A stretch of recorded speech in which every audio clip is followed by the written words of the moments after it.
Assalamualaikum warahmatullahi wabarakatuh. Saya Yudi Pramuko, tukang donat dari Parung YouTuber tertua di semesta. Alhamdulillahirabbil alamin. Allahumma sholli ala Muhammad wa ala ali Muhammad.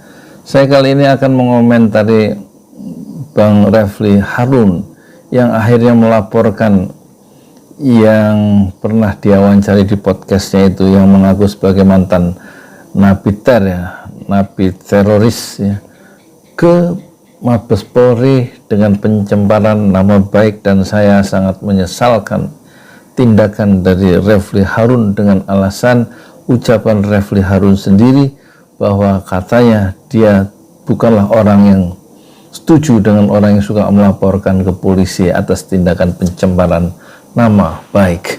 Dan saya berpegang pada ucapan Refly Harun sendiri, dan dia sebenarnya dengan podcastnya itu, dengan dia sebagai YouTuber itu, sebenarnya dia ingin mendidik masyarakat dan tidak ingin dia melaporkan apa yang menimpa, fitnah yang menimpa dirinya dalam kasus khusus yang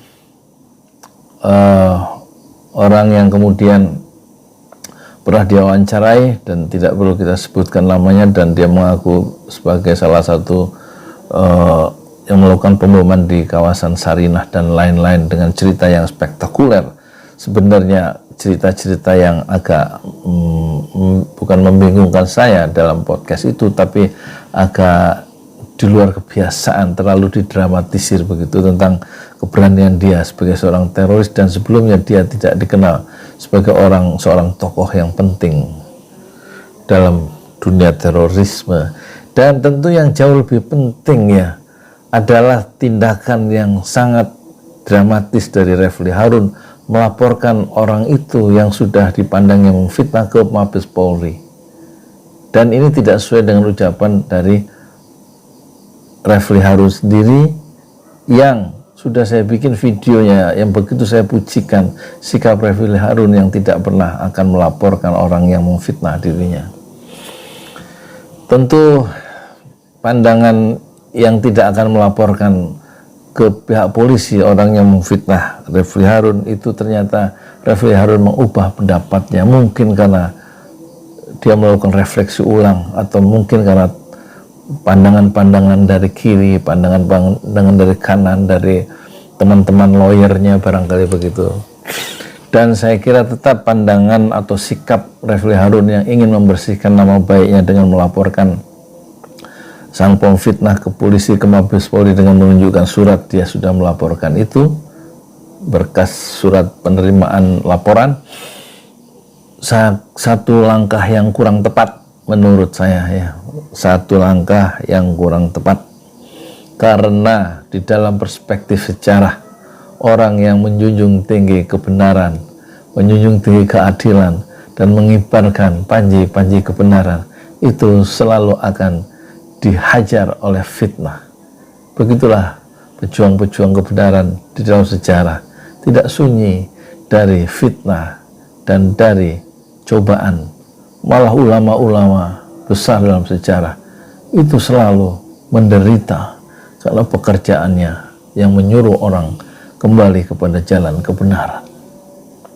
Begitu pula di Indonesia, kita lihat bapak-bapak kita yang mengkritik kekuasaan bahkan itu tidak sunyi dari fitnah, dan mereka tidak pernah melaporkan fitnah-fitnah itu ke polisi untuk membersihkan dirinya sendiri. Wala tuzakku anfusakum, janganlah kamu mensucikan, merasa suci dan membersihkan dirimu sendiri. Jadi Allah lebih tahu motivasi kita dan bagaimana kita menghadapi persoalan-persoalan. Sebagusnya, sebaiknya menurut pendapat saya pribadi, kalau mengacu pada pejuang-pejuang besar dalam sejarah, itu mereka hanya satu sikapnya, sabar menghadapi keadaan. Itulah yang dialami oleh Muhammad Nasir, Buya Hamka, Agus Salim, dan tokoh-tokoh Islam yang lain yang mungkin tidak bisa disebutkan satu demi satu. Semakin saya sebutkan tokoh-tokoh itu, semakin banyak yang akan terlewatkan. tampaknya untuk kali ini menurut saya Refli Harun melakukan kekeliruan ya, dengan melaporkan sang pemfitnah itu ke polisi, mengikuti gaya orang-orang yang sebentar-sebentar melaporkan soal pidana itu ke polisi. Cukup corong Refli Harun Channel atau Refli Harun Official cukup untuk menjelaskan kedudukan yang sebenarnya tanpa harus mengikut sertakan kepolisian. Cukup Refli Harun menjelaskan dan masyarakat akan berpihak memilih percaya kepada Refli Harun atau percaya kepada pemfitnah tanpa harus melaporkan. Tidak ada bahaya dari fitnah itu dan tidak ada bahaya dari musibah itu. Ma asaba min musibatin illa biiznillah. Tidak ada musibah yang menimpa seseorang kecuali biiznillah, sepenuhnya dengan sepengetahuan dan seizin dari Allah sendiri.